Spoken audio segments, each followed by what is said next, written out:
तो ये जो आपके लिमिटेड रिसोर्सेज हैं, फैक्टर्स ऑफ प्रोडक्शन, बहुत दफा पहले डिस्कस कर चुके हैं, वो हमें मदद देते हैं। चाहे एक, यहाँ पर एक जुमला लिखा है, चाहे एक प्रॉफिटेबल बिजनेस हो या एक नॉट फॉर प्रॉफिट जो ओरिएंटेड ऑर्गेनाइजेशंस होती हैं, एनपीओ, चाहे वो जो भी हो, प्रोडक्ट और सर्विस निकालना है अगर, तो उसके लिए लैंड लेबर कैपिटल एंटरप्राइज चाहिए। सही। तो वो लैंड लेबर कैपिटल एंटरप्राइज जो रिसोर्स है वो क्या है, उसको डिफाइन कर रहे हैं यहाँ पर। लैंड आपका सिर्फ जमीन नहीं है, जमीन तो है ही, लैंड प्लेस तो आपका लैंड है ही, लेकिन इसके अलावा लैंड में वो तमाम चीजें शुमार हो जाती है जो नेचुरल रिसोर्सेज हो हमारी। मिसाल के तौर पे जो आपके रिवर्स का पानी बह रहा है आपकी जमीनों के पास, वो भी आपका लैंड कहलाएगा। आपकी जमीनों पे जो इतने सारे दरख्त लगे हुए जिसको काट के आप कोई चीज बना पा रहे हो, वो भी आपका लैंड में ही शुमार होगा। तमाम नेचुरल फैक्टर्स आपकी क्या है, लैंड है। ठीक है। मिनरल रिसोर्सेज जितनी जमीन से निकलती है, समंदरों से निकलती है, वो सब लैंड है। पहाड़ों में से कितना आप जो है ना लाइमस्टोन काट के उसका सीमेंट बना के सेल ऑफ करते हो, तो वो पहाड़ों से जो सब मिल रहा है वो सारी रिसोर्सेज कैपिटल में ही शुमार होगी, लैंड में शुमार होगी, इस तमाम नेचुरल रिसोर्सेज। तो लैंड का मतलब सिर्फ प्लेस नहीं है, लैंड का मतलब क्या है, तमाम नेचुरल रिसोर्सेज। कभी कभी लैंड का मतलब हवा भी हो सकता है। एयर ट्रैवल के लिए आपको एयर रूट चाहिए। अब आपको एयर रूट्स क्या होता है, हवाई हवा कहीं से भी जहाज गुजारा, ऐसा नहीं होता। बाकायदा एयर रूट्स बने होते कि वहीं से गुजारना है अपने जहाज, वहां से नहीं गुजारा तो किसी ऐसी जगह के ऊपर से कहीं गलती से चले जाओगे जहां बहुत ही कोई सेंसिटिव मिलिट्री बेस है, तो वो तो जो है ना एंटी आर्टिलरी उनका मिसाइल चल जाएंगे, एंटी एयरक्राफ्ट मिसाइल चल जाएंगे, तो आप जो है ना वही तबाह हो जाएगा आपका जहाज। तो ऐसा पॉसिबल है, राइट। आप एयर ट्रैवल के भी रूट्स बने हुए होते हैं, तो वो जो एयर रूट्स बने हुए हैं, अब एयर क्या है, ये भी एक नेचुरल रिसोर्स है ना, सही ना, तो वो भी लैंड में शुमार होगा एयर। इसी तरीके से आपके दरख्त, आपके पहाड़, ये सब कुछ लैंड में शुमार हो रहा है, सारी फिजिकल रिसोर्सेज। एक कंपनी है एक्सॉन मोबिल के नाम, बहुत ही मशहूर, ठीक है, विच एक्सट्रैक्ट्स एंड, ये आलमी सतह वाला एक इंटरनेशनल कंपनी है Exxon Mobil, which extracts and processes crude oil, जो जमीन से क्रूड ऑयल निकालती है और उसको प्रोसेस करती है। प्रोसेस करते हैं मतलब फिर उसको रिफाइनरीज में डाल के उसका उसका पेट्रोल निकालती है, उसमें से डीजल निकालती है, उसमें से जेट फ्यूल निकालती है, ग्रीस, और तो ये सारे जो है ना उसको प्रोसेस करके सेल करते हैं। तो उसका हैवी रिलायंस लैंड और लैंड वाले नेचुरल सोर्सेस पर ना, क्यों, क्योंकि क्रूड ऑयल कहां से निकला, क्रूड ऑयल एक नेचुरल रिसोर्स है, तो क्रूड ऑयल लैंड का पार्ट बन गया। ठीक है। लेबर,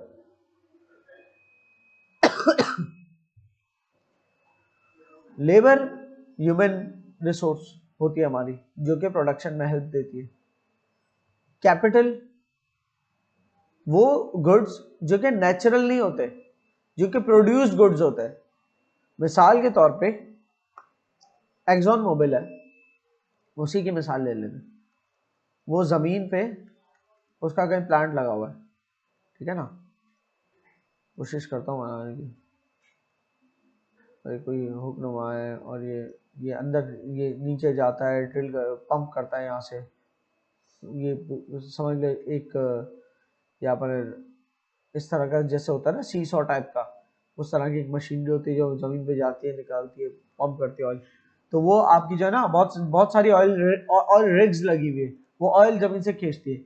और ये सिर्फ जमीन से नहीं है, तो लैंड के अलावा समंदर से भी खींच सकती है, तो ऑफ शोर भी हो सकती है।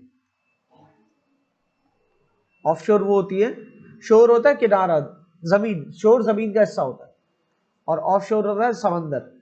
तो समंदर के अंदर भी रिग्स लगी हुई होती है। अगर मैं दिखाऊं,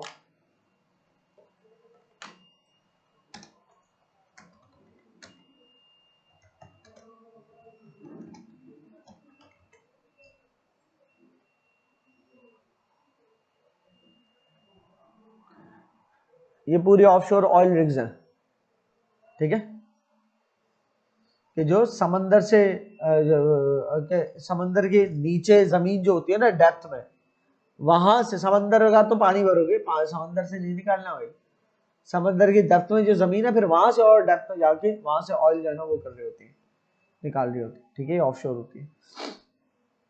बहरहाल ये बड़ी प्यारी रिग है।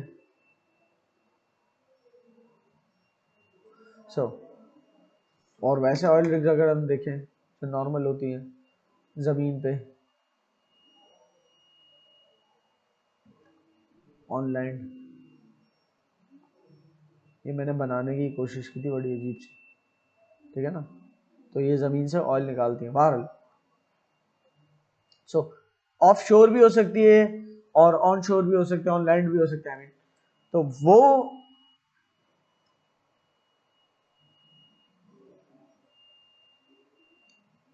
जो मशीनरी रिक्वायर करेगी, वो लैंड जो रिक्वायर करेगी वो तो लैंड में शुमार हो गया, जमीन सारी। वो जो मशीनरी रिक्वायर करेगी वो क्या है, कैपिटल। और जो लोग रिक्वायर करेगी वो लेबर है। लेकिन ये सब अलग अलग जगह पर मौजूद थे, इन सबको कंबाइन टुगेदर करके इस आइडिया को लेके आने वाला द मोस्ट इंपॉर्टेंट फैक्टर वो फैक्टर है एंटरप्रेन्योर। वो एंटरप्रेन्योर ही वो एंटरप्राइज बनाता है, वो ऑर्गेनाइजेशन बनाता है कि जिसके बदौलत वो मशीनरी, लेबर और लैंड एक तरफ कलेक्ट टुगेदर हो गया और प्रोडक्शन हुई। तो कैपिटल वो है सारे मशीनरी, टूल्स, इक्विपमेंट, व्हीकल्स, या फिर इन सारी चीजों को खरीदने का जो फाइनेंस है, जो पैसा है, वो भी कैपिटल ही है। और सबसे पहले तो पैसा आता है, फिर ये सारी चीजें आती है ना। तो इसीलिए हम पैसे को अकाउंटिंग में उस पैसे को ही कैपिटल कह देते हैं कि कैपिटल लगाया गया, हालांकि वो फाइनेंस हुआ जिससे कैपिटल रिसोर्सेज खरीदी गई, राइट। लेकिन उसको कहते हैं कैपिटल लगाया गया बहरहाल। तो मशीनरी, टूल्स, इक्विपमेंट, व्हीकल्स जो सारे कैपिटल है। फिक्स्ड कैपिटल क्या होता है, machinery, equipment, factories, other buildings, ये सारा फिक्स्ड कैपिटल होता है।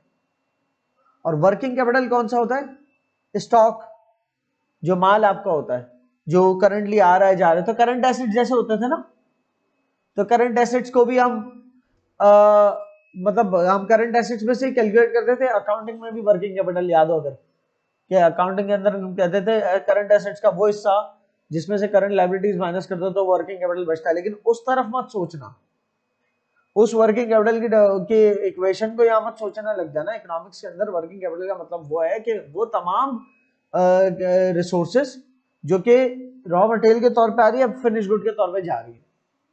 जबकि फिक्स कैपिटल वो है, वो वहीं का वहीं खड़ा रह गया, उसको प्रोसेस करने में मदद दे रहा है, ठीक है। और ये जो हमारा प्रोडक्ट्स बन के निकल रही है, यही तो जाके किसी वांट्स को फुलफिल करेगी। तो ये प्रोडक्ट जब बन के निकलेगी, किसी वांट्स फुलफिल करेगी, उसका मतलब वो हमें क्या रिवॉर्ड देगा, वो उसके पैसे देगा। तो जो प्रोडक्ट सेल होगी, मिसाल के तौर पे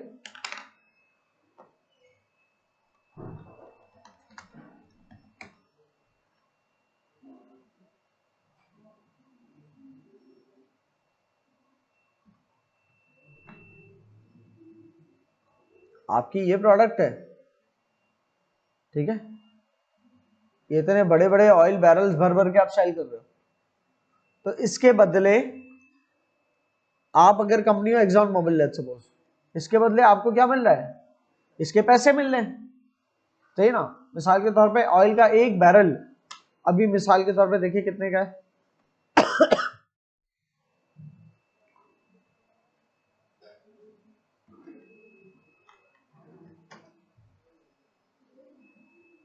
आ, 336 पॉइंट पर पॉइंट 0.24 यूएस डॉलर का।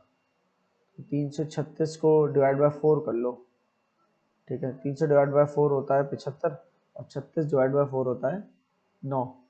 9 और 75 84 डॉलर्स का, ऑलमोस्ट कितना है, ऑलमोस्ट 85 डॉलर्स का एक बैरल है, ऑलमोस्ट 85 डॉलर्स का एक बैरल, सही है। इसमें कितने लीटर आता होगा ऑयल मुझे नहीं पता एग्जैक्टली, बहरहाल। तो ये 85 डॉलर्स फिर कहां डिस्ट्रीब्यूट हो रहे हैं, लैंड को किस सूरत में मिल रहा है, इसमें से रेंट की सूरत में। अब आप ये कह सकते हो लैंड हो सकता है अपना हो, उसका रेंट ना दे रहे हो, तो इसके ऊपर क्या बात है भाई। लैंड अगर आपका अपना यूज कर रहे हो, ठीक है ना, तो उसका आप अगर रेंट नहीं भी दे रहे, तो आप ये सोचो कि लैंड अगर आप यूज ना कर रहे होते तो रेंट पे देते, तो वो रेंट अब नहीं आ रहा क्योंकि आप खुद यूज कर रहे हो, तो अपॉर्चुनिटी कॉस्ट है ना। उस लैंड को यूज करने की क्या अपॉर्चुनिटी कॉस्ट है, लॉस इन रेंट।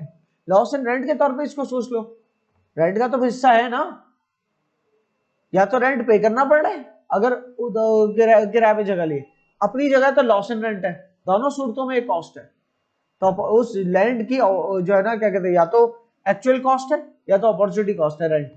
ठीक है कि उस $85 से रेंट का हिस्सा निकालना है, उसमें से लेबर का निकालना है, उसमें से जो कैपिटल मशीनरी वगैरह ली है, ठीक है ना, तो उसके लिए जो फाइनेंस जहां जहां से आता है उनको उनका पैसा रिटर्न करना है, जिसमें से हो सकता है कुछ उधार पे पैसा लिया हो तो इंटरेस्ट पे करना है।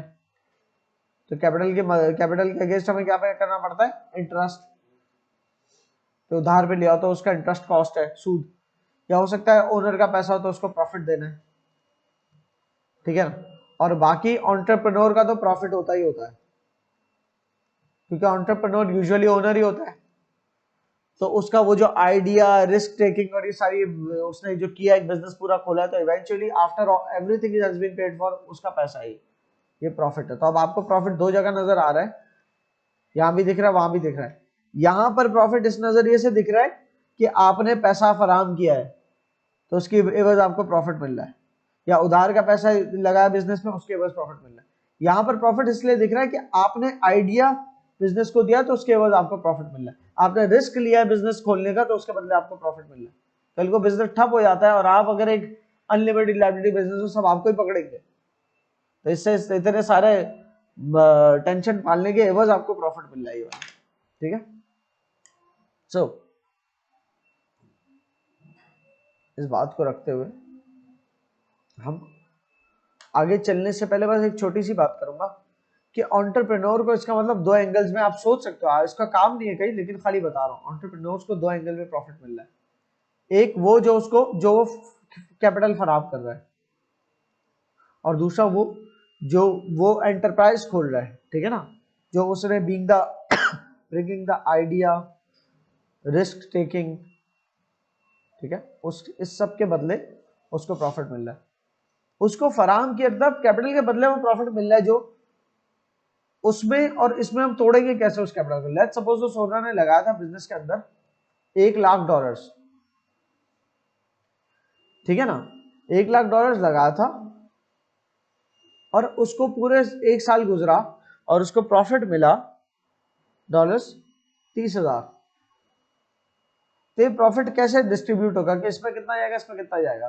तो देखेंगे जो उसने $1,00,000 लगाया, तो मरे से मरा अगर वो ये सारा टेंशन नहीं पालता बिजनेस का, वो बैंक में रखवा देता, तो उसको इंटरेस्ट रेट कितना मिलता, पता चल रहा है सालाना उसको 5% मिलता। तो 5% कितने के बराबर होता, $5,000 के बराबर होता, राइट। तो उतना हिस्सा तो ये प्रॉफिट का, इतना $5,000 जितना हिस्सा तो इसलिए मिल रहा है इसको कि इसने पैसा लगाया है, क्योंकि उस पैसे के बदले उसकी अपॉर्चुनिटी कॉस्ट ये है, उस पैसे की अपॉर्चुनिटी कॉस्ट मतलब मार्केट में जो उसको इंटरेस्ट मिल सकता था वो इतना था, ठीक है ना, लेकिन वो लूज करके यहाँ लगाया उसने सारा पैसा अपना इस बिजनेस में। तो बिजनेस से जो प्रॉफिट हो रहा है तो उसमें $5,000 पहले तो वो अलग करेगा कि इतना तो मैं रखवाता, मिल जाता मुझे, बाकी $25,000 क्यों मिल रहा है, इस काम को करने की वजह से मिल रहा है एक्स्ट्रा। क्लियर, ये खाली इसलिए बता दिया कि जहन खोलने के लिए यार इसमें से कितना वो वाला प्रॉफिट है, कितना वो वाला प्रॉफिट है। बहरहाल you will read it, you will know it. इनके फैक्टर्स ऑफ प्रोडक्शन ये लिखे हुए, इनके रिवॉर्ड्स यहाँ लिखे हुए, इनकी एग्जांपल्स यहाँ लिखी हुई है सारी। जैसे कि entrepreneur, a successful entrepreneur realises 100,000 profit from a new business venture. Entrepreneur, एक मिसाल दी हुई है रिवॉर्ड्स का, एंटरप्रेन्योर का रिवॉर्ड है प्रॉफिट, मतलब एक सक्सेसफुल एंटरप्रेन्योर है तो उसको एक प्रॉफिट मिल गया $1,00,000 का न्यू बिजनेस वेंचर से, तो ये उसके लिए उसका रिवॉर्ड है, ठीक है ना। तो सारे फैक्टर्स ऑफ प्रोडक्शन के अपने रिवॉर्ड्स लिखे, फिर एक बड़ी इलस्ट्रेशन लिखी हुई है आर्चर डैनियल्स मिडलैंड कंपनी के नाम से। ये एग्रीकल्चरल प्रोसेसिंग कंपनी है जो कि किसी किस्म की क्रॉप्स को प्रोसेस करती है। एग्रीकल्चर का जो भी एग्रीकल्चरल आपके प्रोडक्ट्स होती हैं उसको प्रोसेस करती है, जिसके अंदर क्या है देख लेते हैं आगे। जैसे सोयाबीन एक है, कॉर्न है, व्हीट है, तो भुट्टा जिसको मेज भी कहता है, एज अ क्रॉप भुट्टे को MAIZE मेज कहते हैं, ठीक है, MAIZE मेज। तो कॉर्न, इसके अलावा व्हीट गंदम होती है, और सोयाबीन, ठीक है, इन क्रॉप्स को ये कल्टीवेट करता है बिजनेस ADM। ठीक है, इसको क्या चाहिए, एग्रीकल्चरल लैंड चाहिए, बहुत एक्सटेंसिव, अच्छा खासा एग्रीकल्चरल लैंड चाहिए इसको ये काम करने के लिए। 2020 की बात है, ADM reported that it source, ADM से हमें खबर मिली कि it sourced over 28 million metric tons of soybeans, के इसने तकरीबन 28 मिलियन मेट्रिक टन, 28 मिलियन, एक टन में 3 जीरो होते हैं, कितने मेट्रिक टन, तो 28 मिलियन, मिलियन वाला हिस्सा ये है, 28 वाला हिस्सा 28 लिखा था। अब मेट्रिक और टन कितने कितने जीरो है, टन में 3 जीरो है, मेट्रिक, मेट्रिक में कुछ भी नहीं है, मेट्रिक का मतलब मेजरमेंट, मेजरमेंट इन टन्स, ठीक है ना।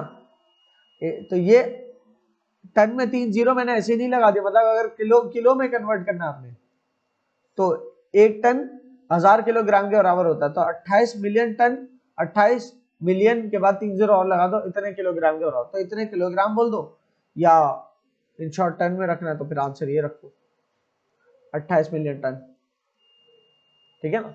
तो इतना इसने सोयाबीन सोर्स किया, यील्ड किया, यहां पर ज्यादा बेहतर लफ्ज होता है यील्ड किया।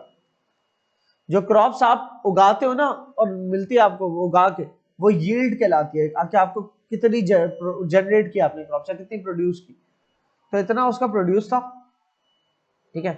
Which require substantial agricultural land, और इस तरह का यील्ड जो है, इस तरह की सोर्सिंग कितना बहुत ज्यादा लैंड रिक्वायर करती है। The companies workforce which numbered approximately 38,000 employees world wide in 2020 plays a pivotal role, pivotal मतलब बहुत important role in various stages of agricultural supply chain from cultivation to processing, logistics and distribution, कि इसकी 38,000 तो labour है दुनिया भर में total, ठीक है ना। इतना सारा, अगर इसलिए सिर्फ सोयाबीन अभी तो बताया था, इसके अलावा कॉर्न और व्हीट अलग है, ठीक है। तो इतनी इसकी दुनिया भर में इतनी इसकी लेबर है जो कि कल्टीवेशन से लेकर प्रोसेसिंग तक काम आती है, फिर लॉजिस्टिक्स में भी काम आती है, मतलब एक जगह से सोयाबीन को दूसरी जगह ले जाके वेयर हाउस करना, फिर माल बेचने की डीलिंग करना, फिर उस माल को यहाँ से उठाकर जना ट्रांसपोर्ट करवाना और दूसरी जगह पर डिस्ट्रीब्यूट करवाना, जहां जहां माल भिजवाना है, ये सब लॉजिस्टिक कहलाता है। ट्रेवलिंग जो माल की सारी होती है वो लॉजिस्टिक्स होती है, तो इस सब में इतनी लेबर एम्प्लॉयड है। To enhance the efficiency and processing capabilities, अब ये चाह रहे हैं कि अपने प्रोसेस को एनहांस करना चाह रहे हैं, बड़ा करना चाह रहे हैं। ADM makes substantial capital investment, reporting around $855 million spend करता है एडीएम, किसमें, कैपिटल एक्सपेंडिचर में, कैपिटल एक्सपेंडिचर में स्पेंड कर रहा है $855 मिलियन। तो मतलब ये कौन सा वाला कैपिटल है, fix capital, working capital, fix, machinery पे और इंफ्रास्ट्रक्चर पे स्पेंड हो रहा होगा सारा, ठीक है। These investments go into cutting edge processing facilities, cutting edge मतलब ये कि बिल्कुल ही आज की जो मॉडर्न टेक्नोलॉजी होती है वैसी इसकी प्रोसेसिंग फैसिलिटीज होगी, जिसमें मशीनरी टेक्नोलॉजी बहुत अच्छी लगेगी इस पैसे से। Showcasing how the company strategically combines these factors of production on a large scale, और ये सारी इन्वेस्टमेंट बता फिर जो है ना एक इस तरह का डिस्प्ले देगी कि लार्ज स्केल के ऊपर अब ये और ज्यादा बड़ा काम इस तरह से हो सकता है, ठीक है ना। लार्ज स्केल पे फायदा क्या होता है, आपको इकोनॉमीज ऑफ स्केल मिलती है, इकोनॉमीज ऑफ, कि लार्ज स्केल प्रोडक्शन की वजह से इकोनॉमिक पड़ता है काम। आप अपने घर में एक बकरी पालो पूरे साल और उसको सेल करो, और आप एक जमीन लो, घर में तो आप कह रहे हो कोई किराया नहीं जा रहा, एक बकरी पाल रहा हूं पूरे साल सेल कर रहा हूं, अच्छा उस बकरी के लिए हर दफा चारा लेने जा रहे हो, ला रहे हो, चक्कर लग रहा है, टाइम जा रहा है। जब भी चारा बांध के दे रहे हो या डाल रहे हो उस बकरी को, तो हर दफा उस बकरी के लिए करना पड़ा है, तो 4 बकरियां होती तो मल्टीप्लाइड में 4 टाइम नहीं लगता आपका। चारा लाने ले जाने का रास्ता तो होता है सारा, बड़ी गाड़ी में ले आते, बड़ी सुजुकी में ले आते, ठीक है। तो वो सारा जो चारा एक साथ अगर 10 बकरियों को दे रहे होते तो और आपको इकोनॉमिक पड़ता at the end of the year, कि एक बकरी आपको पालते पालते पूरे साल आपने ली थी 20,000 रुपए की, रुपीस की बात कर रहा हूं, प्लस पालते पालते पूरे साल उसमें आपको जो है ना 40,000 और खर्च हो गए, तो 60,000 रुपए की पड़ी। अब आप उसको सेल करने मार्केट में निकाल लो तो आपके पास तो कॉम्पिटेटिव प्राइसेस भी नहीं है, आपको जितने की पड़ी उससे कम में कोई और बेचने के लिए राजी है। फिर आपने स्ट्रेटेजी चेंज की, आपने कहा okay fine, it means large scale production से ही स्केल, अगर मैं स्केल बढ़ाऊंगा तो इकोनॉमिक होगा, वो जितना स्केल ऑफ प्रोडक्शन बढ़ाऊंगा उतना इकोनॉमिक होगा, that's called economics of scale. आपने बड़ी जमीन किराए पे ली, इन्वेस्ट करना पड़ता है, ये मार्केट डिमांड तो है लेकिन मैं प्राइस मीट नहीं कर पा रहा हूं, मुझसे बंदे खरीदने तो आ गया बंदा लेकिन कह रहा 55,000 की दे दो, चलो इस दफा मैंने घाटे में दे दी, अगली दफा मैं दोबारा आऊंगा। अब के मैंने एक जगह देखी, कोई जमीन देखी किसी दूर दराज इलाके में जहां पर जो इंडस रिवर सिस्टम के आसपास साथ हो, जहां पर पानी की अवेलेबिलिटी भी हो, जानवरों को पानी चाहिए होता है, ठीक है ना, तो उस तरफ की जमीन किराए पे ली, वहां पर मैंने एक साथ जो है 50 बकरियां या 100 बकरियों की इन्वेस्टमेंट कर दी, ठीक है ना, 100 बकरियां ली, हर बकरी अब ज्यादा खरीदी एक साथ, तो आपको पहले खरीदी थी वो 20,000 की पड़ी थी, क्योंकि ज्यादा खरीदी आपने, जिससे तो उसने भी डिस्काउंट दे दिया, वो आपने उसने एक बकरी 16,000 की लगाई, तो आपकी 16 लाख की बकरियां आई टोटल।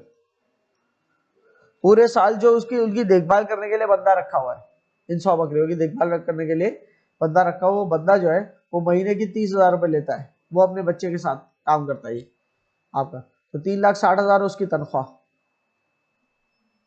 तो ये अभी तक कितना हो गए, 19,60,000, ठीक है। पूरे साल का फिर चारा वारा ये सब मिला के पर बकरी तो नहीं, मतलब क्योंकि बल्क में आया आपके पास चारा, ठीक है ना, तो वो आपका पूरे साल का चारा लगभग लेट्स सपोज 12 लाख का पड़ा, ठीक है, क्योंकि हो भी आप उस जगह पे जहां पर चारे उगते हैं, वहां से यहाँ पहले चारा शहर में आता है, यहाँ बिकता है, आप डायरेक्टली जगह ही वहां खोल दी जहां पर आसपास जमीन है जहां पर चारा उगता है, तो वहीं से डायरेक्ट खरीदोगे, सस्ता भी मिलेगा ना चारा, ठीक है, क्योंकि ट्रांसपोर्ट नहीं हो रहा है यहाँ पर, सही है। और भी किसी किस्म के XYZ खर्चे, और वो जगह का किराया मैंने नहीं लगाया, पूरे वो उस जगह का किराया महाना आपका जो है ना, क्योंकि जमीन दूर दराज वाली जमीनों का इतना किराया नहीं होता जितना शहर की जमीन का होता है, तो जगह का किराया महाना आपका लगा लो आप 30,000 रुपए, ठीक है ना, तो 3,60,000 जगह का किराया भी हो गया, तो 12 लाख प्लस 19 लाख 29 लाख, 29 लाख प्लस 2 लाख 31 लाख 60,000, और 34 लाख 35 लाख 20,000 कि आपको ये पड़ी कितनी, 100 बकरियां, प्रोवाइडेड के सारी सरवाइव कर गई, तो 3520 000 में से 2 0 काट दो क्योंकि डिवाइड बाय 100 बकरी है ना, पर बकरी आपको इतने की पड़ी 35,200 की। जब आपने अकेले पाली थी तो कितने की पड़ी थी, 60,000 की, अब कितने की पड़ी है, 35,200। आप हंसते खेलते इसको 55,000 में निकालने के लिए राजी हो, बल्कि मार्केट डिमांड को बढ़ाने के लिए आपने प्राइस और कम कर दी कि प्राइस कम करूंगा और डिमांड बढ़ जाएगी मेरी प्रोडक्ट, आपने 50,000 में सेल करने के लिए राजी हो, तब भी आप तकरीबन पर बकरी 14,800 रुपए का प्रॉफिट कमा रहे हो पर बकरी, और 100 बकरियों में 2 0 और लगा दो तो आप 14,80,000 रुपए तक का प्रॉफिट कमा पाए, ठीक है। ये बड़ा स्ट्रेट फॉरवर्ड ऐसे मिसाल, ऐसे बस एक मिसाल है, बहुत सारे फैक्टर्स को काउंट नहीं किया, मौसम ऊपर नीचे होता है, बकरियां बीमार होती हैं, ठीक है, कभी चोरी हो जाती है, कभी कुछ हो जाता है, बहुत सारे मसले होते हैं, सारी एक साइज की बड़ी नहीं होती, कुछ छोटी रह जाती है, तो उसमें लॉस भी हो सकता है आपको बाहर।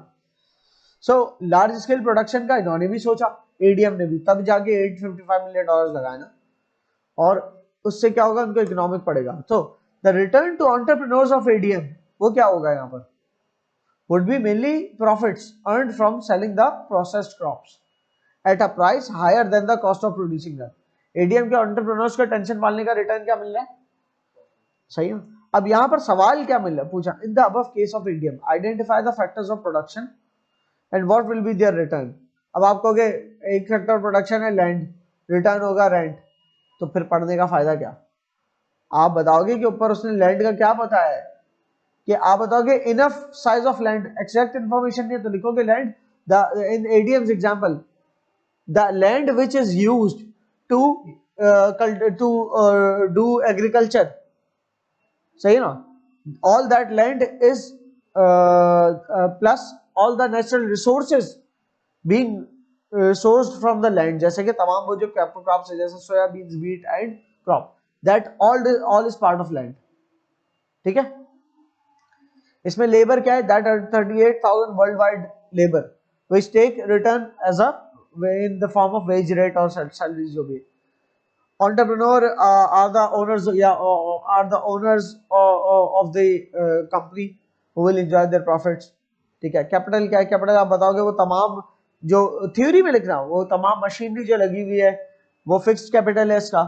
इसी तरह वो तमाम जो सीड्स हैं और जो फर्टिलाइजर्स है जो यूज किए गए एग्रीकल्चर के दौरान वो इसका वर्किंग कैपिटल है। रॉ मटेरियल वर्किंग कैपिटल होता है ना। अब एक एग्रीकल्चर का कोई ऐसा रॉ मटेरियल थोड़ी होता है कि कच्चा कपड़े से कुछ बना जाए। एग्रीकल्चर के अंदर तो सीड्स होती हैं रॉ मटेरियल, कि सीड्स डाली तो कुछ उगा। ठीक है, फर्टिलाइजर्स डाले तो जमीन फर्टाइल हुई। ठीक है, इसी तरीके से किसी किस्म के पेस्टिसाइड्स डाले तो जमीन से जो है ना तमाम कीड़े मकोड़े सुंडी वगैरह मर गई। तो ये तमाम उसके ये भी कैपिटल का हिस्सा है लेकिन वर्किंग कैपिटल। और इसके अलावा फिक्स कैपिटल की एक मिसाल है ट्रैक्टर, और या उसके ट्रैक्टर्स के अलावा कोई भी मशीनरी, प्रोसेसिंग मशीनरी जो यूज होती होगी जो कि जमीन से निकले हुए सोयाबीन को प्रोसेस करके एक एडिबल खाने जैसे सोयाबीन में कन्वर्ट करती हो, तो वो मशीनरी सारी कैपिटल है। ठीक है, तो ये आपने थियोरेटिकली लिखना है इसको कि लैंड में आप ऊपर से देख के क्या समझे उसके थ्योरी में लिख दो, लेबर में क्या समझे, कैपिटल में क्या समझे। ठीक है, एंटरप्राइज जितनी जगह अगर इनफ नहीं है तो रजिस्टर में लिख लेना आपने। Mobility of factors of production, कि आपके फैक्टर्स ऑफ प्रोडक्शन है ना, इनकी मोबिलिटी को लेकर एक टॉपिक बना दिया गया, क्योंकि मोबिलिटी का मतलब होता है मूव करना। आपके कौन से फैक्टर्स ऑफ प्रोडक्शन है जो एक जगह से दूसरी जगह मूव हो सकते हैं easily? Land, labour, capital, enterprise में से लेबर इजीली एक जगह से दूसरी जगह जरूरी थोड़ी है। आप चाह रहे हो जो ऑपरेशंस आप इस कंट्री में कर रहे हो वही ऑपरेशन आप दूसरी कंट्री में करो, वो लेबर नहीं जा सकती वहां। ये जो ऑपरेशंस आप सिंध में रहते हुए कर रहे हो, आप कह रहे हो बलूचिस्तान प्लेटोज में जाके वही करे, वो लेबर कहां ट्रेवल करेगी? तो लेबर का ये जवाब कि वो हमारी मोबाइल है, नो, ये रिलेटिव है बात कि कितनी कितनी मोबाइल है, ये कितनी ट्रांसफॉर्म हो सकती है एक जगह से दूसरी जगह। लैंड, लैंड तो इंतहाई फिक्स टाइप का है। ठीक है ना, कि ये कैसे हम इसको मोबाइल करेंगे, ये भी इतना, ये इमोबाइल फैक्टर प्रोडक्शन है। कैपिटल, कैपिटल रिसोर्सेज आपकी मशीनरी और सब इजीली थोड़ी ऐसी तो नहीं बैंक में भरे ही ले गए कहीं और स्टार्ट कर दिया काम। एंटरप्रेन्योर भी, एंटरप्रेन्योर का एक्सपीरियंस एक जगह का लगा हुआ है, उस कंट्री का है, उस कंट्री को समझता है, वहां बिजनेस करना आता है, जरूरी थोड़ी वो दूसरी कंट्री में जाके सेटल कर जाए। ठीक है, तो फैक्टर मोबिलिटी डिपेंड करती है।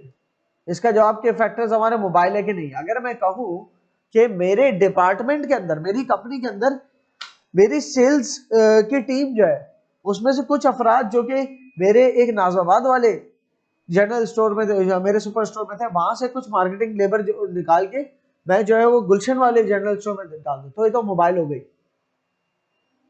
इस लेवल पे तो फैक्टर मोबिलिटी है। लेकिन मैं यहां से उठा के किसी दूसरी कंट्री, दैट्स इमोबाइल, वो फिर इमोबाइल है। वो इतनी जल्दी वो हो सकती है लेकिन इट विल टेक टाइम। या तो वही सेम लेबर नहीं जा सकती, कुछ लेबर आगे जो जाना के लिए राजी है तो उनको ट्रेनिंग दी 5-6 महीना कि काम कैसे होता है, फिर भेजा। तो ये 5-6 महीना लग गया, ये शॉर्ट टर्म तो नहीं कहलाया, ये थोड़ा बढ़ गया टाइम स्पेंड, सही ना। अब यहां पर मैं बता रहा हूं लॉन्ग रन और शॉर्ट रन का भी फर्क। फिलहाल शॉर्ट रन और लॉन्ग रन, बहुत सारी टर्म्स जो है ना उस वक्त अभी बता रहा हूं, हालांकि अभी सामने आई नहीं है लेकिन जिक्र होता रहेगा।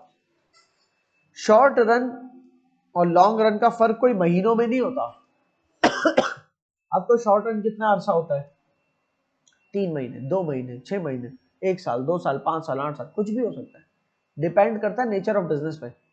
कुछ बिजनेसेस होते हैं जिनका शॉर्ट रन भी 5-5, 6-6, 8-8 साल होता है। क्या बिजनेस है? पूरे पूरे शहर में इलेक्ट्रिसिटी का इंफ्रास्ट्रक्चर लगाने वाले बिजनेसेस, उनकी 30-30, 40-40, 50-50 साल की प्लानिंग होती है। पोर्ट बनाया है तो वो पोर्ट बनाया है तो वो तो 20, 30, 40, 50 साल तक की प्लानिंग को लेकर बनाया है। तो उस पोर्ट का जो के अंदर कोई भी किस्म का चेंज है वो अगर 5 साल में भी लेके आ पा रहे हो तो 5 साल उस पोर्ट के लिए शॉर्ट रन है कि पोर्ट में का इंफ्रास्ट्रक्चर तब्दील कर दिया, रेनोवेशंस कर दी और सब ब्ला ब्ला ब्ला और के लिए। तो और कुछ बिजनेस है जिनका शॉर्ट रन जो है चंद दिनों का हो सकता है, ठीक है ना, और चंद महीनों में इनका लॉन्ग रन होगा। शॉर्ट रन और लॉन्ग रन को हम डिस्ट्रीब्यूट को का फर्क कैसे करते हैं वो तो मैंने अभी नहीं बताया, पहले वो बताओ फिर अपनी बात ज्यादा बेहतर तरीके से समझा सकता हूँ। शॉर्ट रन उतना दौरानिया होता है जब आपके फैक्टर्स ऑफ प्रोडक्शन में से कोई एक आध फिक्स्ड हो, सारे के सारे वेरिएबल ना हो, कोई एक आध ऐसा हो जो मोबाइल ना हो, जो चेंज ना हो सकता, ठीक है। थोड़ी देर पहले मैंने कहा था लैंड इमोबाइल है, भाई वो लैंड जिस पे आप काम कर रहे हो उसको उठा के नहीं ले जा सकते, लेकिन किसी और जगह को फर्टिलाइजर्स डाल के फर्टाइल तो कर सकते हो लैंड को। समझ आ रही है बात? आप अपनी काउस जो है सारी कैटल है, वो कैटल भी तो नेचुरल रिसोर्स है ना, कैटल भी लैंड में आएगी, तो कैटल एक जगह से दूसरी जगह क्यों नहीं ले जा सकते? ले जा सकते हो क्योंकि उससे मिल्क यील्ड करते हो, और milk is a natural resource, जमीन से नहीं यील्ड करते मिल्क, कैटल से करते हो। तो तमाम नेचुरल रिसोर्स लैंड में, तो वो मोबाइल ऐसा नहीं एकदम ही मोबाइल, बट रिलेटिवली बाकी सब में रहते हुए ये सबसे ज्यादा ये और ये मोबाइल हो सकते हैं, लैंड और कैपिटल, ठीक है। शॉर्ट रन के अंदर उमूमन ये दोनों फिक्स होते हैं। ले देखिए ज्यादातर लेबर थोड़ी मोबाइल हो भी गए, लेकिन सारे फैक्टर्स ऑफ प्रोडक्शन मोबाइल नहीं है। तो उतना दौरानिया जिसमें आप तमाम फैक्टर्स ऑफ प्रोडक्शन के को लेकर चेंज नहीं कर सकते, वो दौरानिया आपका शॉर्ट रन कहलाता है। और लॉन्ग रन वो दौरानिया होता है जिसमें सारे के सारे all factors of production can be changed, can be transformed. मिसाल के तौर पे आपका लैंड है, वो लैंड वही रहा, लेकिन उसको चेंज तो कर सकते हो कि कल तक ये जमीन थी जहां पर आप जो है ना कोई क्रिकेट टूर्नामेंट्स कराते थे, आपने कोई फुटसल कोर्ट बनाया हुआ था, आप इस जमीन पे बिल्डिंग खड़ी कर दी गई, तो जमीन का क्रिकेट टूर्नामेंट की जमीन से लेकर बिल्डिंग तक का सफर, उसकी ये वाली जो ट्रांसफॉर्मेशन है, ठीक है, इसमें दो चीजें चेंज हो रही है, लैंड ट्रांसफॉर्म हो रहा है, साथ में कैपिटल ट्रांसफॉर्म हो रहा है। आपकी बिल्डिंग खड़ी हो गई पूरी, उस जमीन के ऊपर पूरी बिल्डिंग खड़ी हो गई। तो लैंड को इस तरह बनाना, खोद के इतना पक्का करना कि वो पूरी बिल्डिंग को सपोर्ट कर सके, तो आपका लैंड ट्रांसफॉर्म हो गया। फिर साथ में पूरा बिल्डिंग का स्ट्रक्चर खड़ा कर दिया उसके ऊपर, ये आपका पूरा कैपिटल है जो आपने बिल्डिंग पूरी कंप्लीट बनाई है उसके ऊपर। तो आपका लैंड और कैपिटल भी ट्रांसफॉर्म हो सकता है लॉन्ग रन में कि पूरी बिल्डिंग खड़ी हो गई, और लेबर जो कि उस बिल्डिंग को बनाने में सारी लगी हुई है, वो पहले कल तक वो लेबर जो है वो मिसाल के तौर पर सिर्फ वो आपके क्रिकेट का या फुटसल का जो भी आपने कोर्ट बनाया था उसकी सफाई करती थी, सिर्फ आपने उसको और प्लस और लेबर हायर की, और कुछ जो है ना प्रॉपर मैन्युफैक्चरिंग साइड से वो सॉरी कंस्ट्रक्शन कंपनीज को बुलाया, इन्हीं लेबर्स के जरिए काम करवाया, या वो अपनी लेबर्स लेके आए, तो लेबर ट्रांसफॉर्म हो गई। या तो आपने कहा कि हमारी करंट लेबर के पास में एक्सपर्टीज ही नहीं है कि बिल्डिंग कर सके, तो उनको तो निकाल दिया, दूसरी लेबर ला के रख दी, तो ये मोबिलिटी तो कहलाई ना लेबर की, कि आपने एक फैक्टर के अंदर तब्दीली तो लेके आ गए अपने, ठीक है। तो लेबर भी आपकी अब वो प्रोड्यूस करने, वो कंस्ट्रक्ट करने में लग गई, और आप एज एन एंटरप्रेन्योर कल तक फंसे हुए थे इस बिजनेस के अंदर, किसमें, क्रिकेट का कोर्ट बनाया हुआ था उस जमीन के ऊपर, आपने as an entrepreneur decision making पूरी चेंज की और पूरा प्लान बनाया और उसको एग्जीक्यूट कर दिया, तो आप एज एन एंटरप्रेन्योर भी ट्रांसफॉर्म हो गए। कल तक क्या कर रहे थे, अब क्या कर रहे हो। तो ये फैक्टर मोबिलिटी कहलाती है कि प्रोडक्शन करने वाली जो प्रोडक्शन में मदद देते हैं फैक्टर्स ऑफ प्रोडक्शन, उसके अंदर रद्दो बदल करने को हम कहते हैं फैक्टर मोबिलिटी। फैक्टर वो उसको कहते हैं factors transformation, sorry factors of production को, फैक्टर्स ऑफ प्रोडक्शन कल तक क्या काम कर रहे थे, ठीक है ना, वो स्पोर्ट्स का कोई कोर्ट बना होता, और आज क्या काम कर रहे हैं, बिल्डिंग बना दी पूरी।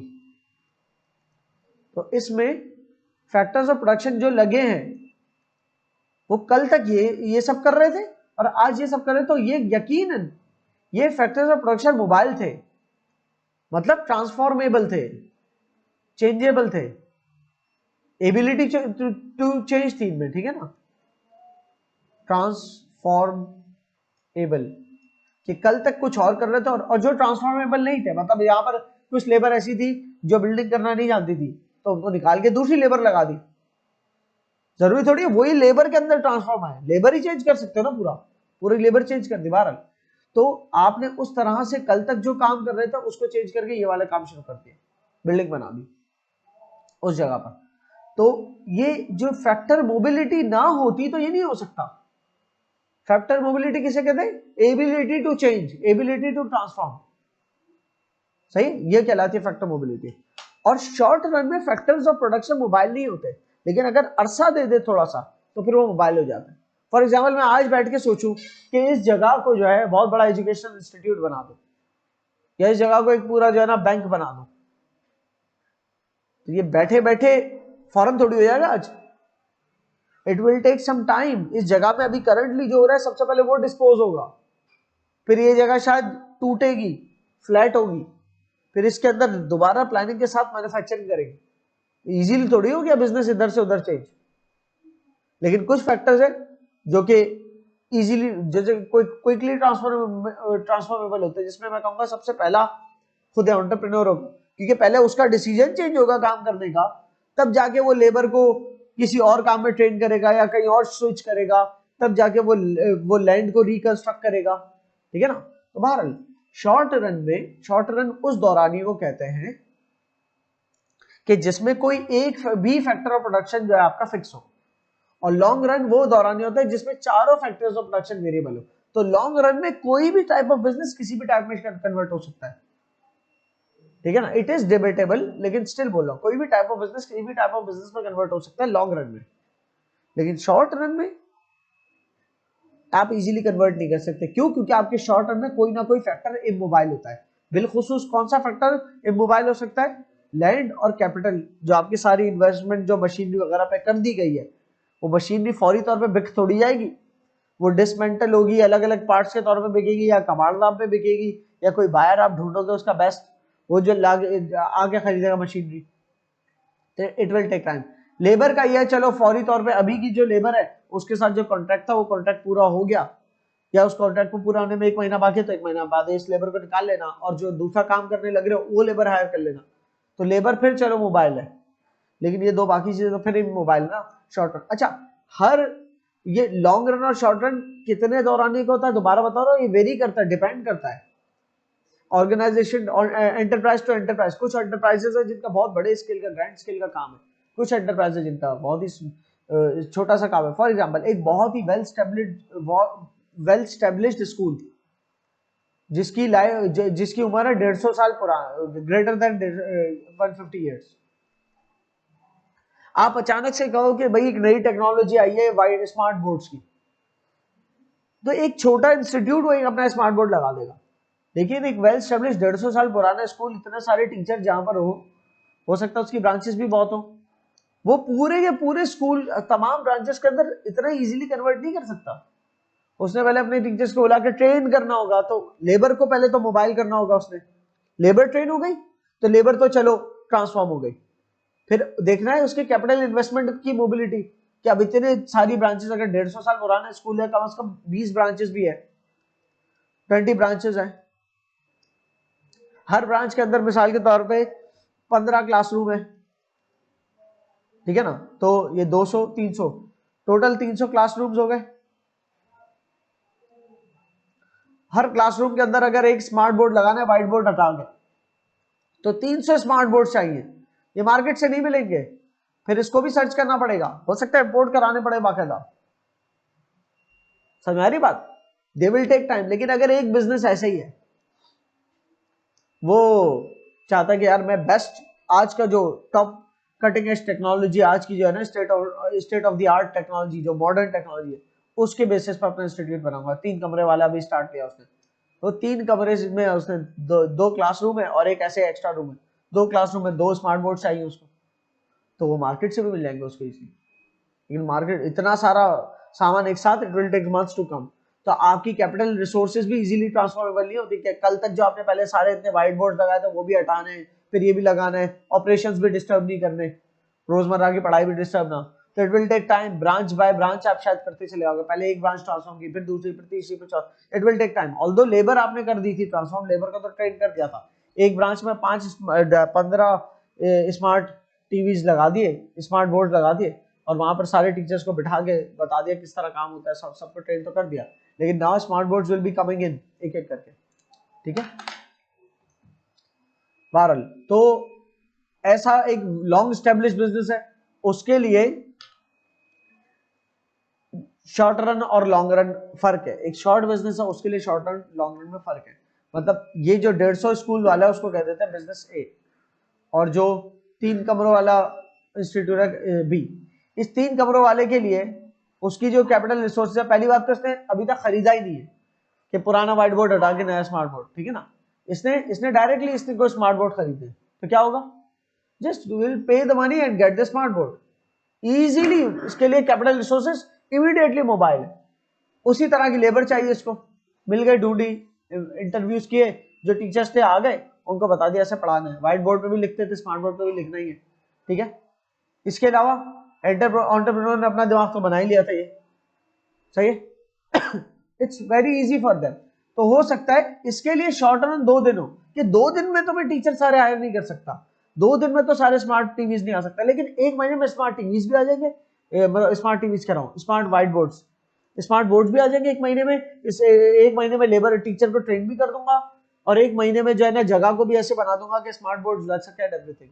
तो इसका 1 महीना लॉन्ग रन है, क्योंकि 1 महीने के अंदर चारों फैक्टर्स इसके लिए वेरिएबल है, जबकि इसको बिजनेस ए को कम से कम 2 साल लग रहे हैं पूरे तौर पे ट्रांसफॉर्म करने में अपने आप को।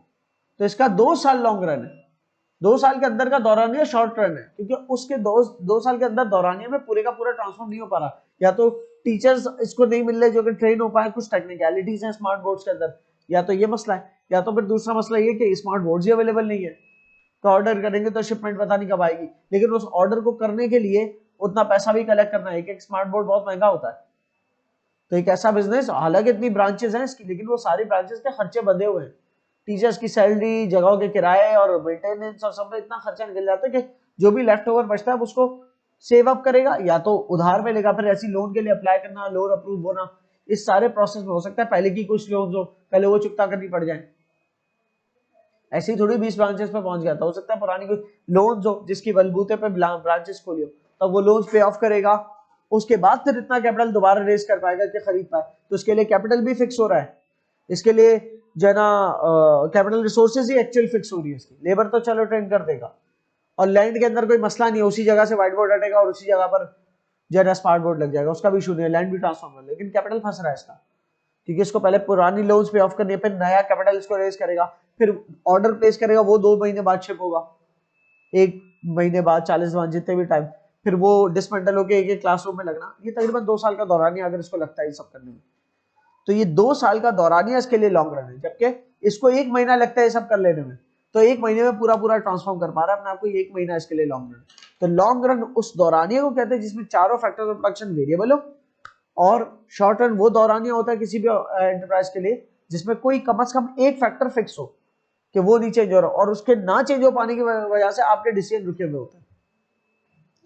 शॉर्ट रन लॉन्ग रन का जिक्र होता रहेगा आगे। फैक्टर मोबिलिटी फिर पढ़ते हैं। फैक्टर मोबिलिटी किसे कहते हैं? ये इतनी लंबी चौड़ी डिटेल्स के साथ अगर मैं अभी करा रहा हूं ना, तो उसकी वजह यह है कि बाद में लर्निंग कर्व आएगा, ये तमाम बहुत सारी आगे आने वाली बातें जो रिपीट ही होंगी, तो तब मैं जल्दी बोल के निकल जाऊंगा आगे इस अंडरस्टैंडिंग के साथ कि आप पीछे समझते जा रहे हो, ठीक है। जैसे शॉर्ट रन लॉन्ग रन का भी जिक्र करना जरूरी नहीं था, लेकिन उसके बारे में इतनी बड़ी बात कर दी मैंने, फैक्टर मोबिलिटी समझाना था इसलिए। फैक्टर मोबिलिटी, या ये कह सकते हो कि the ability of the factors of production to transform from doing one thing to doing another, ठीक है। फैक्टर्स कल तक कुछ और कर रहे थे और बाद में कुछ और कर लें, इस ट्रांसफॉर्मेशन की एबिलिटी को हम कहते हैं factor mobility. Refers to the ability to move factors of production, कौन से land labour capital, between different production processes. What are the influences on the mobility of various factors? क्या क्या चीजें अफेक्ट करती है फैक्टर मोबिलिटी को? कल तक हमारे पास अगर पैदल लेके जाने पड़ते थे सब पैदल, या कल तक हमें घोड़े गाड़ी में या गधा गाड़ी में या डोंकी किसी किस्म के भी कार्ड्स के अंदर मशीनरी को एक जगह से दूसरी जगह ट्रेवल करना पड़ता था, तो अब ट्रेन्स की लाइंस आ गई, अब ट्रक्स आ गए, अब बहुत ही क्विक हो गया ट्रांसपोर्ट का निजाम। कल तक बहुत टाइम लगता था, किसी लेबर, चंद लेबर थी स्किल्ड, पता नहीं कहीं दूर दराज से किसी को बुला के कोई काम करवाते थे कि भाई आए और यहाँ से हमारी मशीनरी निकाल के कहीं और लेके जानी, या इस मशीन को निकाले एक नई मशीन लगानी, बहुत दौरानिया लगता था। आज के दौर में से मशीनरी मंगवाओ, ऑनलाइन मैनुअल्स होते हैं, वो मैनुअल्स के बलबूते पे खुद आप जो है उसको जोड़ जाड़ सकते हो। सही, तो क्विक हो गया, क्यों? टेक्नोलॉजी की वजह से। तो फैक्टर्स की मोबिलिटी, टेक्नोलॉजी के साथ जितनी अच्छी टेक्नोलॉजी होती है उतने मोबाइल फैक्टर्स ऑफ प्रोडक्शन हो सकते हैं। तो टेक्नोलॉजी, आपका इंफ्रास्ट्रक्चर में बिजली और बिजली, कम्युनिकेशन, ट्रांसपोर्टेशन, ये सब कुछ शामिल है।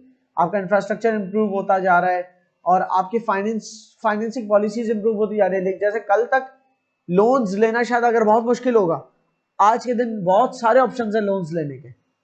तो कैपिटल की फराहमी मौजूद है, फाइनेंस की सूरत में, तो वो उस फाइनेंस को खर्च करके कैपिटल मशीनरी, कैपिटल इक्विपमेंट वगैरह सब आ सकता है, राइट। तो ये सारी चीजें इंप्रूव होने से आपके फैक्टर्स ऑफ प्रोडक्शन की मोबिलिटी भी बढ़ जाती है, ठीक है, टेक्नोलॉजी, इंफ्रास्ट्रक्चर और फाइनेंसिंग इंप्रूव होने से। फिर labour mobility is shaped by factors such as education, skills, training. तो जैसे जैसे एजुकेशन स्किल्स बढ़ती चली आ रही है और दुनिया भर की एजुकेशन और स्टैंडर्डाइज्ड होती चली आ रही है कि सबके पास पूरी दुनिया की एजुकेशन का एक्सेस है, तो वैसे वैसे लेबर और मोबाइल होती आ रही है। मतलब यहाँ बैठ, और फिर टेक्नोलॉजी तो है ही, कि टेक्नोलॉजी ये है कि आप वर्क फ्रॉम होम भी कर सकते हो। तो यहाँ बैठा हुआ बंदा दूर दराज किसी दूसरे मुल्क की किसी दूसरी कंपनी के लिए काम कर रहा है, ठीक है, घर बैठे हुए। Why? Because of the technology, internet है, कंप्यूटर्स हैं, ठीक है, आप दूर से बैठ के काम कर सकते हो। और फिर कुछ सीखना है तो ऑनलाइन ट्यूटोरियल से सीख सकता हो।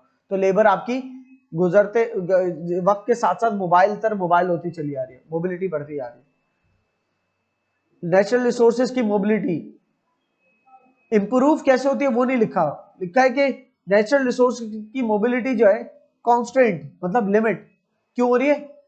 ज्योग्राफिक लोकेशंस की वजह से लिमिट होती है, ठीक है। हो सकता है कि किसी एक ज्योग्राफिक लोकेशन से दूसरी ज्योग्राफिक लोकेशन तक वो नेचुरल रिसोर्सेज ना डिस्ट्रीब्यूटेबल हो, लेकिन कौन डिस्ट्रीब्यूटेबल बनाता है उसको? टेक्नोलॉजी। कि अगर इस तरह के पहाड़ों के दरमियान से रास्ते कट जाएं या एयर ट्रेवल के जरिए वो भारी भरकम सामान लाया जा सके, सही, तो टेक्नोलॉजी आपकी नेचुरल रिसोर्सेज को भी मोबाइल करते हैं। कल तक किसी पहाड़ पे कोई बहुत ही खास किस्म का मिनरल रॉक था, वो पहाड़ से निकल के कटा के टाइल्स की सूरत में या मार्बल की सूरत में आपके जो है ना फैक्ट्री का फ्लोर बन गया, या आपके घर के फ्लोर के अंदर लग गया वो मार्बल। तो कहाँ वो लैंड कहीं और था और अब कहाँ आ चुका है? ये किस वजह से पॉसिबल है? टेक्नोलॉजी की वजह से। और बहुत सारा लैंड तक तो एक्सेस हमें टेक्नोलॉजी से मिला है, बहुत सारे लैंड तक तो एक्सेस यूं मिला है कि उसके बीच में बहुत सारे पहाड़ी इलाके तो उनको काट के फ्लैट किया गया, तब जाके वो लैंड हुआ फ्लैट, तो फिर जाके वहां से हमें एक्सेस मिला के अब यहाँ पर कुछ कर सकते हैं। गवर्नमेंट की रेगुलेशंस जितनी इजी होती चली जाती है उतनी फैक्टर मोबाइल होती है। फॉर एग्जांपल, अगर इमिग्रेशन पॉलिसीज आसान है तो एक लेबर एक कंट्री से दूसरी कंट्री इमिग्रेट कर सकता है। इमिग्रेशन का मतलब किसी मुल्क में आना, एमिग्रेशन का मतलब किसी मुल्क से जाना। EMI एग्जिट से याद रखना, EMI किसी मुल्क से एग्जिट लेने वाली एमिग्रेशन होती है, EMI, ठीक है ना। एग्जिट माइग्रेशन एमिग्रेशन कहलाती है। और इमिग्रेशन क्या होती है? किसी मुल्क में आना, ठीक है ना, या कह लो इंपोर्ट वाली माइग्रेशन, इम से इंपोर्ट याद रखें, इंपोर्ट वाली माइग्रेशन, लाइक किसी मुल्क में आने को कहते हैं इमिग्रेशन। तो इमिग्रेशन पॉलिसीज जिस मुल्क में लोग आ रहे हैं वहां की इजी होंगी तो उस मुल्क में लोग ज्यादा आ सकेंगे, ठीक है। या इस मुल्क से किसी दूसरे मुल्क भेजने हैं तो दूसरे मुल्क की इमिग्रेशन पॉलिसीज आसान है तो इस मुल्क से दूसरे मुल्क जा सकते हैं लोग इजी, ठीक है। तो लेबर जो है मोबाइल होती है जितनी ज्यादा इमिग्रेशन पॉलिसी आसान है। इस तरीके से जितने कम ट्रेड बैरियर्स हो, ट्रेड बैरियर्स होता है ना, इंटरनेशनल ट्रेड के बीच में कस्टम ड्यूटीज लग रही है, इंटरनेशनल ट्रेड के दरमियान अगर आपके ट्रेड रूट्स जो है वो बहुत लंबे चौड़े हैं कि 4-4, 6-6 महीने में माल पहुंचता है, तो वो तो फिर आपके लिए आपको लिमिट करता है, आपके फैक्टर्स इमोबाइल हो जाते हैं। लेकिन अगर ट्रेड रूट ऐसा बन जाता है, बीच में से सुएज कैनाल बना लेते हैं, क्या वो ट्रेड रूट 1.5-2-3 महीने का सफर कम लेके भी तय हो सकता है। तो आपका फैक्टर ऑफ प्रोडक्शन में कैपिटल मशीनरी कोई आ रही है चाइना से यूरोप के अंदर, तो कल तक वो अफ्रीका से घूम के आती थी, फिर सुएज कैनाल बनने के बाद वो सुएज कैनाल से आती, तो 2 महीने जल्दी आ गए। तो आपका जो है लॉन्ग रन टाइम और करीब आ गया कि आपकी कैपिटल मशीनरी बस आने ही वाली है, ऐसा नहीं कि आपको ज्यादा वेट करना पड़ा। तो जितनी ज्यादा अच्छी ट्रांसपोर्टेशन है उतनी ज्यादा मोबाइल आपकी जो है ना फैक्टर्स ऑफ प्रोडक्शन होता है। बस ये पॉलिटिकल स्टेबिलिटी भी, अगर पॉलिटिकल स्टेबिलिटी है किसी कंट्री के अंदर, सोशल मार्केट कंडीशंस और ये सब कुछ स्टेबल है, तो उस कंट्री के अंदर आप इजीली सेटअप कर सकते हो अपने आप को। आप एक अपनी ब्रांच खोलना चाह रहे हो, जर्मनी में आपका काम था, अब आप खोलना चाह रहे हो पाकिस्तान में, तो आप पाकिस्तान में सिर्फ ये काफी नहीं कि इन्वेस्टमेंट ले आओ, आपको वहां पर स्टेबिलिटी भी देखनी पड़ेगी कि मार्केट स्टेबिलिटी है कि नहीं, लोगों के इनकम लेवल्स है कि नहीं मेरी सर्विस को अफोर्ड करने के लिए। अगर वो सब स्टेबल है तो आप अपना काम करो, आप इन्वेस्ट करो, खुल जाएगा वो काम जितना स्टेबल। लेकिन कम स्टेबिलिटी है तो मतलब उस जगह पर और फैक्टर्स हैं जो आपको लिमिट कर रहे हैं, ठीक है ना, कि आप अपने काम आपकी या तो जो है ना काम इजीली खुल नहीं सकता, लेस मोबाइल है, why because of political instability या मार्केट कंडीशंस, इकोनॉमिक कंडीशंस अच्छी नहीं है, लोगों की इनकम लेवल्स अच्छे नहीं है वगैरह वगैरह।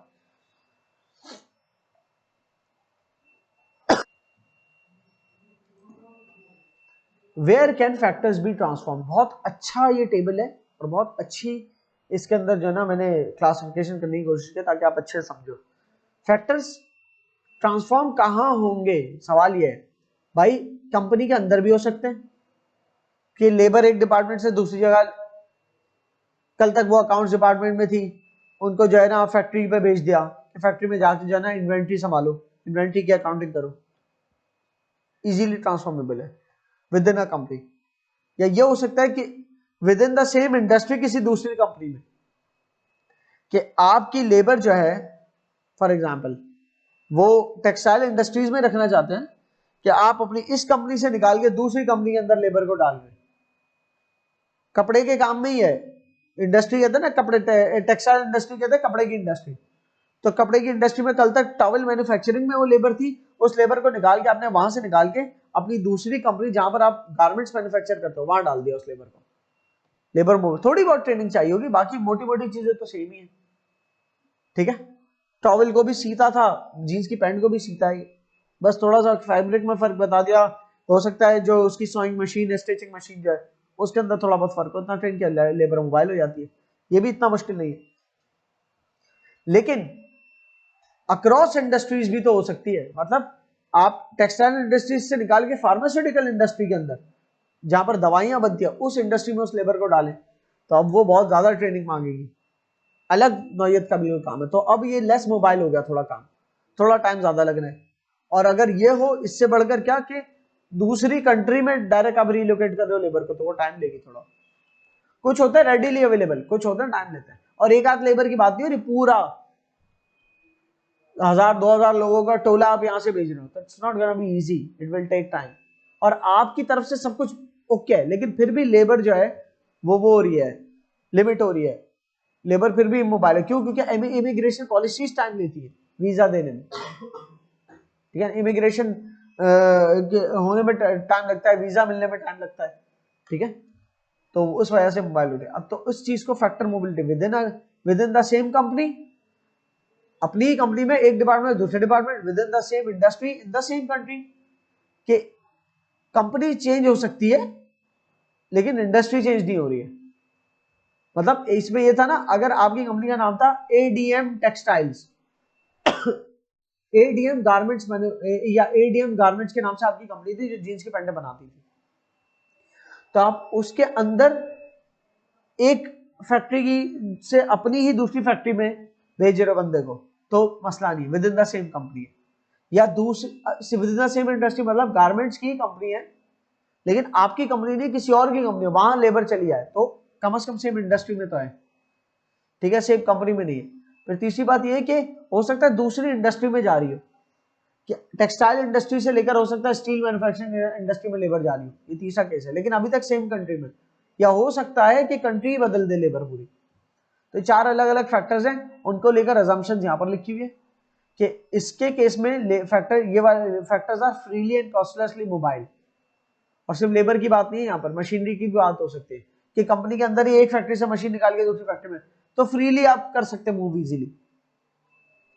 लेकिन फैक्टर्स ऑफ प्रोडक्शन में अगर आप कंपनीज चेंज कर रहे हो या कंट्री चेंज कर रहे हो, तो जैसे जैसे दूर होते चले आ रहा हो वैसे वैसे इमोबाइल होता चला जा रहा है काम, वैसे वैसे आपके लिए लेबर, वो लेबर नहीं सिर्फ लेबर कैपिटल या जो भी फैक्टर ऑफ प्रोडक्शन है वैसे वैसे, क्योंकि फैक्टर ऑफ प्रोडक्शन में तमाम सोचना सिर्फ लेबर नहीं, एंटरप्राइज भी तो हो सकती है ना। क्या एंटरप्रेन्योर हो सकता है कंट्री चेंज ना कर सके, या एंटरप्रेन्योर हो सकता है इंडस्ट्री चेंज ना कर सके। ये कल तक मैं गारमेंट्स मैन्युफैक्चर में था, मेरा कोई एक्सपीरियंस ही नहीं है स्टील मैन्युफैक्चरिंग के अंदर, तो मैं खुद पहले टाइम लूंगा, खुद इतना मोबाइल नहीं हूँ, ठीक है। और उसी को लेकर फिर उसका रैशनल दिया हुआ है कि क्या लॉजिक है, सोचते हैं हम ये हैं, इसके पीछे मेरी सोचने की क्या लॉजिक है, और उसकी एक एग्जांपल यहाँ दी हुई है, ठीक है। तो ये पूरी पूरी लाइन एक एक पढ़ोगे आप तब जाके समझ में आएगी। What affects the mobility of factors of production, फिर ये सवाल है, इसका जवाब आप अगर ना दे पाओ तो एक्सट्रैक्ट करना। What affects the mobility of factors of production, वह क्या अफेक्ट करते हैं, ये चीजें अफेक्ट करती है फैक्टर्स ऑफ प्रोडक्शन की मोबिलिटी को। Quantity and quality of factors of production. अब मुझे सीधी एक बात बताओ, फैक्टर्स ऑफ प्रोडक्शन से होता क्या है, प्रोडक्शन होती है। अगर फैक्टर्स ऑफ प्रोडक्शन की क्वांटिटी बढ़ा दे तो क्या होगा, प्रोडक्शन ज्यादा होगी, या फैक्टर्स ऑफ प्रोडक्शन की क्वांटिटी नहीं तो क्वालिटी बढ़ा दे तब भी प्रोडक्शन ज्यादा होगी। कल तक एक फोटोकॉपियर था जो हर 2 सेकंड में एक कॉपी निकालता था, अब मैंने 10 फोटोकॉपियर रख दिए, तो हर 2 सेकंड में 10 फोटोकॉपियर्स 10 कॉपीज निकालेंगे। एक फोटोकॉपियर 2 सेकंड में एक कॉपी निकालता था, तो 1 मिनट में कितनी निकालता है, 30। कल तक एक फोटोकॉपियर था जो 30 पेजेस पर मिनट की स्पीड से काम करता था, ऐसे 10 रख दिए तो क्या होगा, ठीक है ना, 300 पेजेस पर मिनट हो जाएंगे टोटल 10 फोटोकॉपियर्स की वजह से। क्लियर होती है। अब मुझे बताओ कि उसके बाद वो 10 कुछ अरसे बाद वो 10 फोटोकॉपियर चेंज किए, उसके बदले 10 ही आए, लेकिन बेटर टेक्नोलॉजी आई। क्या वो ऐसे आ गए कि 1 मिनट में 120 पेजेस निकालते, मतलब 1 सेकंड के अंदर 2 पेजेस निकालता। तो एक फोटोकॉपियर अगर 1 सेकंड में 2 पेजेस निकालता है और ऐसे 10 फोटोकॉपियर्स आ जाए, पहले तो मिनट में निकालो, एक फोटोकॉपियर 1 सेकंड में 2 पेजेस निकालता है, ठीक है ना, तो 1 मिनट में कितने निकालेगा, 60 सेकंड में कितने निकालेगा, 120 पेजेस। तो एक फोटोकॉपियर 120 पेपर्स पर मिनट निकालता है। कल तक आपके 10 फोटोकॉपियर 300 निकालते थे खाली, और यहाँ एक फोटोकॉपियर कितना निकाले, 120 पेजेस पर मिनट। और ऐसे अगर 10 फोटोकॉपियर हो तो 1200। ये क्या मिसाल दी मैंने, क्वांटिटी या क्वालिटी में इंक्रीज आया, क्वालिटी, क्वालिटी इनहांस कर दिया आपने अपनी प्रोडक्ट की। तो उससे फैक्टर्स ऑफ प्रोडक्शन की अगर क्वालिटी इनहांस करने की एक और मिसाल पूछो तो क्या हो सकती है, आप चाह रहे हो प्रोडक्शन जल्दी हो, फैक्टर्स ऑफ प्रोडक्शन सोचो, लेबर को ट्रेनिंग दे दे, लेबर को ट्रेन कर देंगे तो जल्दी काम करके देगी, ज्यादा प्रोडक्ट, वेरी गुड बेटा। बहरहाल व्हेन यू रीड इट आप लोग को समझ में आ जाएगी बात यहाँ पर। और फिर एक बात, आपकी हाई क्वालिटी लेबर है ना अगर, तो वो ना सिर्फ आपकी प्रोडक्शन की क्वांटिटी को बढ़ाएगी बल्कि प्रोडक्शन की क्वालिटी भी बढ़ा सकती है, और ज्यादा बेहतरीन। अगर हाईली क्वालिफाइड लेबर है, वो किसी किस्म का अगर कोई फर्नीचर बनाएगी तो बड़ा कैलकुलेटेड होगा, अच्छा वेल मेजर्ड फर्नीचर होगा, अंदाजों से नहीं होगा वो, और बहुत सारी बातों को कंसिडरेशन में रख के होगा। अगर हाईली क्वालिफाइड लेबर, आपके हाईली स्किल्ड लेबर जो कि पढ़ के प्रॉपर एजुकेशन से आर्किटेक्ट बन के आएंगे, वो कोई बिल्डिंग बनाए, और दूसरी तरफ एक ट्रेडिशनल लेबर बिल्डिंग बनाए, तो दोनों की बिल्डिंग्स में क्या क्या फर्क होगा, दोनों की बिल्डिंग्स के स्ट्रक्चर का पहले तो फर्क होगा, डिजाइन ज्यादा अच्छी होगी स्किल्ड वाले की, ड्यूरेबिलिटी ज्यादा होगी क्योंकि वो उतने स्टेप्स में काम करेगा कि जितनी जितनी स्टेप्स रिक्वायर्ड होते हैं किसी भी चीज को बहुत ठोस बनने में। फिर डायरेक्शंस में फर्क आएगा कि ये एरोडायनेमिक्स को भी इस्तेमाल करेगा, हो सकता है ये जो है ना ऐसी बिल्डिंग बनाए जो कि किसी किस्म के नेचुरल डिजास्टर को भी सस्टेन कर सके। फिर इसकी बिल्डिंग के एंगल्स खिड़कियों के उस तरफ निकले होंगे जहां से हवा का रुख है, वेंटिलेशन सिस्टम अच्छा होगा, हैजर्डस नहीं होगी, एग्जिट रूट्स होंगे, इमरजेंसी एग्जिट्स होंगे। ये पढ़ा लिखा आर्किटेक्ट है। तो क्वालिटी जो प्रोडक्ट बन रही है उसकी भी ज्यादा है। सिर्फ यही नहीं कि जल्दी बनेगी प्रोडक्ट और ज्यादा बन जाएगी, ये नहीं सिर्फ कि ज्यादा बिल्डिंगें बन जाएगी, जो बिल्डिंग बन रही है वो भी अच्छी बनेगी। क्यों? क्योंकि उसके जो फैक्टर ऑफ प्रोडक्शन लगा हुआ है ना उसके अंदर, वो अच्छी क्वालिटी का है। क्लियर है? तो यार यही बोल रहा है कि हायर क्वालिटी अगर लेबर है तो वो फिर मॉडर्न मशीनरी का इस्तेमाल करके जल्दी तो बना देगी चीजें, और सिर्फ जल्दी नहीं बनाएगी, और अच्छी हायर वैल्यू की चीज बनाएगी जो ट्रेडिशनली पुराने तरीकों से इतनी अच्छी नहीं बनती थी।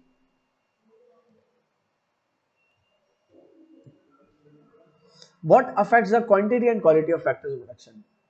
सवाल को सोच के आप आंसर दे सकते हो। मैंने इसको पेस्टल में तोड़ दिया है और ये आंसर भी मिलता जुलता उससे ही है। पिछला सवाल था कि क्या चीज फैक्टर्स ऑफ प्रोडक्शन की मोबिलिटी को असरअंदाज करती है, कि फैक्टर्स ऑफ प्रोडक्शन मोबाइल हो जाएं, कब कब होंगे? जब टेक्नोलॉजी अच्छी हो, जब पॉलिटिकल स्टेबिलिटी हो, जब फैक्टर्स ऑफ प्रोडक्शन को आप एजुकेट करोगे, लेबर को एजुकेट करोगे, या मशीनरी अच्छी नस्ल की ले लोगे और ज्यादा बेहतर ले लोगे, तो और ज्यादा इजीली ट्रांसफॉर्मेबल होंगे एक जगह से दूसरी जगह। ठीक है ना? जिस तरह से वो सारी बातें थी पीछे, वैसे इस तरह की है कि आपकी क्वांटिटी और quality of factor of production वो कैसे इंप्रूव हो सकती है, कैसे बढ़ाई जा सकती है। पॉलिटिकल पॉइंट ऑफ व्यू भी है इसमें। सबसे पहले कि अगर आपकी कस्टम ड्यूटीज या इमिग्रेशन पॉलिसीज आसान है, कस्टम ड्यूटीज नहीं है, या कस्टम ड्यूटीज हल्की हैं, या इंपोर्ट के ऊपर कोई बैरियर्स नहीं है, तो आप इजीली इंपोर्ट कर सकते हैं किसी भी किस्म की मशीनरी। और मशीनरी क्या है? कैपिटल। आपके फैक्टर ऑफ प्रोडक्शन में मशीनरी कहाँ लाया करती है? कैपिटल के अंदर। तो इजीली आप कैपिटल मंगवा सकते हो, लगा सकते हो। इस तरीके से इमिग्रेशन पॉलिसीज अगर आपकी आसान है तो आप दुनिया भर से स्किल्ड लेबर बुला सकते हो। बहुत सारी डेवलप्ड कंट्रीज जो है डेवलप होती क्यों चली आ रही है? दुनिया भर की स्किल्ड लेबर वहां जाके काम कर रही है। उन्होंने खाली एक सिक्योर कंट्री बना दिया, दुनिया भर की स्किल्ड लेबर वहां भाग के काम करने के लिए आ रही है, अपने मुल्क छोड़ के भाग के अपने वहां पर काम करना चाह रही है जाके। ठीक है? तो उन कंट्रीज ने अपनी इमिग्रेशन पॉलिसीज को सख्त सिर्फ उनके लिए किया हुआ है जो कि इतने क्वालिफाई नहीं करते उनके प्रोग्राम में। उनकी क्वालिफिकेशन क्राइटेरिया, उनके क्वालिफिकेशन क्राइटेरिया में जो उतर गया उसको वो फौरन बुलाएंगे, क्योंकि उनको भी तो क्वालिफाइड लोग चाहिए ना। क्वालिटी लेबर मिलेगी उनको तो और ज्यादा अच्छा प्रोड्यूस करेंगे। ठीक है? इस तरह कस्टम ड्यूटीज आपकी अगर ज्यादा होंगी तो फिर आपके मुल्क में लोग जो प्रोड्यूस करना चाहते हैं कुछ, वो मशीनरी इंपोर्ट नहीं कर पाएंगे। ठीक है? जब नहीं कर पाएंगे तो आपके फैक्टर प्रोडक्शन की क्वांटिटी नहीं बढ़ेगी या क्वालिटी नहीं बढ़ेगी, कि मॉडर्न मशीनरी आ नहीं पा रही, तो इस वजह से आपकी प्रोडक्शन नहीं बढ़ सकती। लेकिन जहां आपकी ये इंपोर्ट बैरियर्स और इमिग्रेशन पॉलिसीज इजी है तो ये सब आसान होगा फैक्टर्स ऑफ प्रोडक्शन को अरेंज करना। इकोनॉमिक रीजंस देखो, पेस्ट के अंदर मैंने तोड़ा है पेस्टल में, PESTLE। पी से पॉलिटिकल, ई से इकोनॉमिक, एस से सोशल फैक्टर्स, टी से टेक्नोलॉजिकल, एल से लीगल और ई से एनवायरमेंटल। ये याद होनी चाहिए। जैसे द फार्म है ना हमारा इकोनॉमिक, ऐसा ये भी है। तो ये हमारे बहुत सारे एक्सटर्नल फैक्टर्स को याद दिलाते हैं। तो इकोनॉमिक फैक्टर्स हो सकते हैं कि जिसकी वजह से आपकी क्वांटिटीज अच्छी, आपके फैक्टर ऑफ प्रोडक्शन की क्वांटिटी में आप इजाफा कर सकते हो या नहीं कर सकते हो, डिपेंड करता है इकोनॉमी पे। अगर आप एक बिजनेसमैन हो, आप देखते हो कि गवर्नमेंट ने मिनिमम वेज रेट, मिसाल के तौर पे कि आवरली गवर्नमेंट ने कल तक लिमिट सेट थी कि लेबर $10 पर आवर पे काम करेगी। न्यू गवर्नमेंट आई, उसने कहा कि भाई $15 पर आवर से कम आप वेज रेट नहीं दोगे किसी को, ये मिनिमम वेज रेट है। जब वेज रेट ये सेट हो गई तो एज अ प्रोड्यूसर आप कहोगे यार ये तो मुझे महंगी पड़ेगी, क्योंकि 1000 एम्प्लॉयज मैं सोच रहा था हायर करना, तो 1000 एम्प्लॉयज को हायर कर रहा हूं मैं, हर घंटे $10 दूंगा उनको, तो $10,000 तक मेरे हर घंटे की कॉस्ट है। और वो एम्प्लॉय एक महीने में 160 घंटा काम करता है, तो 1.6 मिलियन बन जाएगा ये।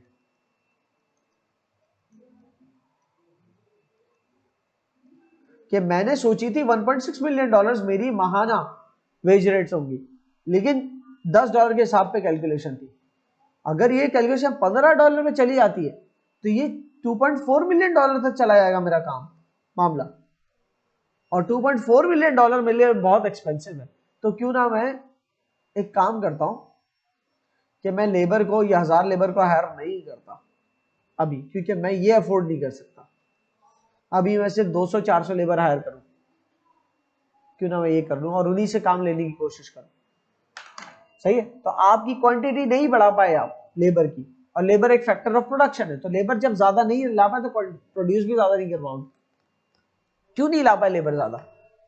आपकी इकोनॉमिक पॉलिसी, आपके मुल्क की इकोनॉमी जो है उसके हवाले से एक पॉलिसी आ गई कि लोगों की इकोनॉमी के हवाले से तमाम पॉलिसीज क्या क्या होता है, लोगों की इनकम, प्रोडक्शन, सही ना, इसको लेकर जो जो टैक्सेस और ये सारी इकोनॉमिक की पॉलिसी होती है किसी भी इकोनॉमी की।